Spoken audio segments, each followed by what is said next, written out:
Bonjour Bruxelles, l'invité de 8h15. BX1. Bonjour Jean-Marc Nollet. Bonjour. Co-président d'Ecolo avec Raja Mawan. Le nucléaire, c'est toujours non merci pour les Verts ? Le nucléaire, vous savez, c'est un choix qui n'est pas nécessaire en fait. Quand on regarde un système énergétique, il faut savoir se projeter à l'horizon de 30 ou 40 ans parce qu'un système énergétique est installé.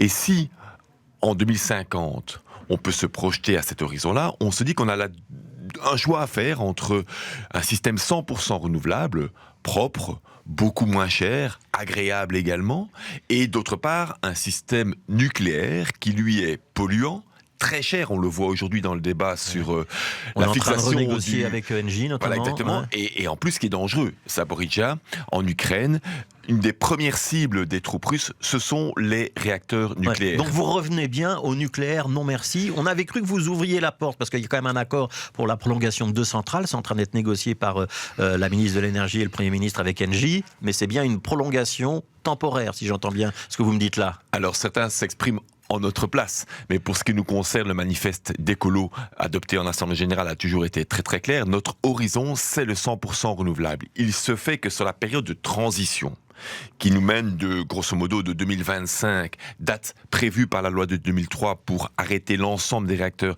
à 2035. Nous avions là une option que la Belgique avait retenue, même en dehors des Verts. Regardez les programmes électoraux, et notamment ceux du MR qui prenaient la création de 9 centrales au gaz. Ici, on est à 2 ou 3. Cette période de transition qui était imaginée avec le gaz n'est plus possible, eu égard notamment à l'invasion de l'Ukraine. Ouais, et au prix de l'énergie sur les marchés internationaux. C'est le deuxième élément. Il y en a un troisième encore, pour être tout à fait complet, c'est aussi la difficulté des réacteurs français aujourd'hui à répondre à la demande. Ces vieux réacteurs-là nous montrent que le nucléaire n'est pas une solution d'avenir. Ouais, je lis un sondage Grand Baromètre RTL Ipsos le soir. 69% des Belges pensent que c'est une bonne chose de prolonger le nucléaire, et ils sont même 57% en faveur d'investissement dans le nucléaire du futur. Vous êtes un petit peu en décalage avec l'opinion ?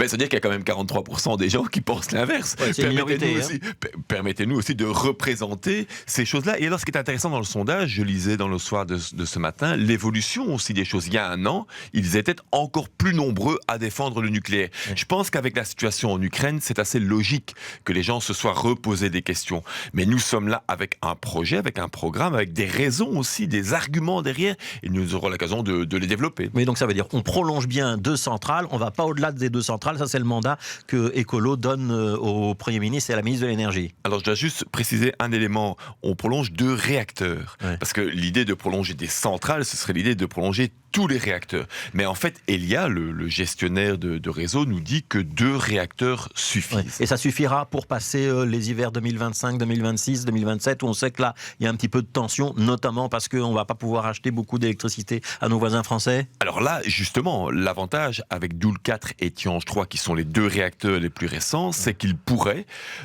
aussi fonctionner dans les hivers critiques 2025-2026. Ouais. Et ça sera suffisant. Ça sera suffisant, suivant les calculs. D'aller au-delà de ces 2 réacteurs. Suivant les calculs réalisés par Elia, ce sera effectivement suffisant. Vous ne croyez pas au nucléaire du futur, ce qu'on appelle les SMR, donc les Small Modular Reactors. Il y a des études qui ont quand même été lancées par le gouvernement fédéral. Vous n'êtes pas favorable ? Alors exactement, donc il y a des études qui sont lancées. Ouais. Ça, les études, nous avons soutenu l'idée qu'on peut étudier la question. 100 millions d'euros quand même pour les études. Ben oui, ça coûte cher. Le nucléaire coûte cher, ça effectivement. Mais dire, est-ce qu'on y croit, est-ce qu'on n'y croit pas ? Attendez, permettez-moi d'abord d'attendre les résultats des études. C'est pas une question de croyance. Par contre, la certitude aujourd'hui, c'est que le renouvelable est là, il est moins cher, il n'est pas polluant. Alors pourquoi s'en priver ? Pourquoi se dire... Mais pourquoi faire des études alors, Jean-Marc Nollet ? Parce que si jamais on devait trouver, mais c'est en 2040-45, les meilleures dates annoncées par ceux qui font les recherches, c'est 2040-45, ils nous disent qu'on pourrait peut-être imaginer des réacteurs à ce moment-là qui ne produisent pas de déchets de haute radioactivité pendant des longues durées de vie. On verra la recherche. Moi, je suis jamais contre la recherche. Vous savez, j'ai un esprit ouvert en la matière, mais on n'a pas le temps d'attendre le résultat de ces études pour accélérer la transition. Il y a eu un peu de rififi à la Chambre, et on voit que quand même les libéraux, mais aussi le CDNV, sont quand même très fortement en faveur d'une réflexion, voire d'investissement dans la prolongation du nucléaire. Vous n'êtes pas en train d'être un petit peu isolé au sein de la majorité fédérale ? Alors vous avez raison de dire qu'il y a eu un petit peu de rififi à la Chambre, mais il y en a souvent et sur beaucoup de sujets. L'avantage, là, on dit que Georgile Quinet a menacé de quitter le gouvernement fédéral. Non, mais ça, c'était pas au Parlement, c'était en pleine nuit, c'était au gouvernement. Mais ça dans avait un petit moment... rapport entre l'un et l'autre. Ah, mais ça avait clairement un rapport, parce que il y a un accord de gouvernement, et tout le monde connaît l'accord de gouvernement. Il dit qu'il y a 2 options possibles. Une option avec 2 réacteurs nucléaires, celle qui a été in fine retenue suite aux événements dont nous avons parlé, et une option sans le nucléaire. Mais il n'y a pas du tout dans l'accord de gouvernement l'ouverture de, que sais-je, 5, 7 ou de donc nouvelles si Georges-Louis centrales. Boucher ou d'autres continuent à le réclamer, ils sortent de l'accord. Mais il le dit lui-même, Georges-Louis Boucher a dit lui-même, il n'y aura pas de majorité alternative, voilà. Donc, on reste bien à 2 centrales. Un accord de gouvernement, vous le connaissez revient... comme moi. Oui. Et d'ailleurs, c'est pour ça qu'il le dit. Et il le sait très bien. Il dit qu'il n'y aura pas de majorité alternative, dont acte. Donc, c'est que de la com.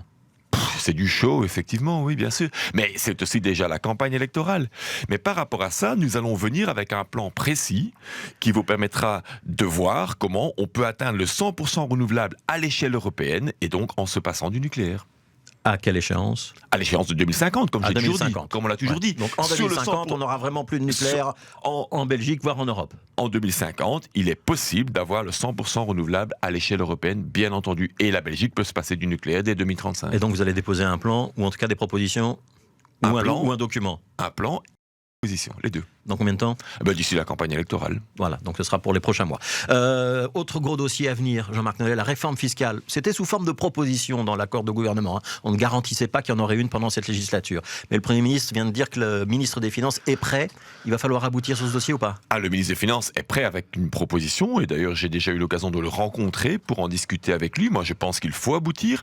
Et notre priorité absolue en tant qu'écologiste, dans le cadre de cette réforme fiscale, c'est de relever les bas et les moyens salaires. C'est jusqu'où un moyen salaire ? Alors, un moyen salaire, on peut avoir une vision des choses qui dit c'est jusqu'au moment où on a atteint 50% des salariés, le salaire médian, et une autre qui est un peu plus large que ça pour toucher toutes les classes moyennes, y compris les classes moyennes supérieures. Donc on doit rendre du pouvoir d'achat à ces travailleurs-là. C'est notre priorité absolue. Or, pour l'instant, ce qui est sur la table, c'est un peu un gaspillage parce que ceux qui sont dans le 9e ou le 10e décile, les Mark Cook et les autres, gagneraient aussi en fait quelque chose dont ils ne se rendraient même pas compte, puisque ce serait une centaine d'euros par mois pour eux, ça ne veut rien dire. Donc la réforme sur la table est trop avantageuse pour les hauts salaires, si Il faut écouter, non, elle n'est pas assez avantageuse pour les bas et les moyens salaires, ceux qui méritent d'avoir une compensation. Et l'Europe le dit, il faut cibler davantage. On équilibre les comptes comment, Jean-Marc Nollet ? On va chercher du financement dans la poche des hauts salaires, dans la poche des entreprises, sur les voitures de société ? Et sur les capitaux, et d'ailleurs ce sont des propositions qui sont formulées, ce volet-là de la réforme du ministre Van Petegem est effectivement déjà riche de propositions en la matière. Donc vous y retrouvez dans les pistes du ministre des Finances ?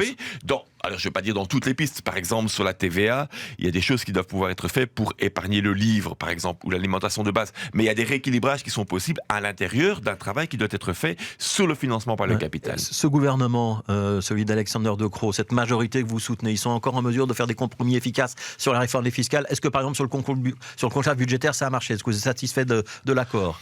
On peut toujours avoir au niveau du conclave budgétaire des regards en disant j'aurais voulu plus ceci ou plus cela. Mais admettons quand même que ce gouvernement, qui est souvent mis sur la sellette, il avance. Il arrive à conclure une série d'accords. On en a eu un récemment sur l'asile et la migration, on en a eu un sur le plan pluriannuel SNCB, c'est quand même extrêmement important. 2000 trains supplémentaires. 10 ans qu'on l'attendait, et le ministre Gilles Quinet a pu l'amener. On en a eu un sur le conclave, et j'espère, je vous le redis, en avoir un très rapidement aussi sur la réforme fiscale, parce que les Belges méritent cette augmentation salariale nette. Je reviens un instant quand même sur ce conclave budgétaire. On ralentit l'augmentation des impôts. On incite aussi les travailleurs à accepter, les chômeurs à accepter un travail quand il leur plaît pas ou qu'il est un petit peu loin de chez eux. Ça, ce sont des mesures que vous assumez aussi ou pas ? Qu'on ralentisse l'augmentation des impôts, oui. Mais par contre, les impôts... L'augmentation des pensions, pardon. On ralentit l'augmentation des pensions. Parce que j'étais surpris par votre question, puisque l'augmentation des impôts pour les multinationales, elle est actée dans le cadre de ce conclave budgétaire. Et sur les pensions, il y avait une augmentation prévue, elle sera un petit peu moins élevée, pour finir. Effectivement, il y a un décalage dans le temps de la dernière tranche, mais c'est-à-dire de quelques euros en fait par mois. Mais l'essentiel, c'est de se dire que ce gouvernement a atteint la cible qui s'était donnée. On allait dépasser les 1500 euros net. On est au-delà de 1600 euros net pour les pensions minimales. Donc le gouvernement travaille plutôt bien. Moi, je trouve que le gouvernement fédéral, comme les gouvernements régionaux ou écolos, travaille plutôt bien, malgré toutes les critiques. Mais on sait que ça fait partie de la dynamique d'ailleurs. Et c'est peut-être même bon pour les stimuler. On voit qu'ils obtiennent des résultats. À Bruxelles, en Wallonie et au fédéral, c'est le cas.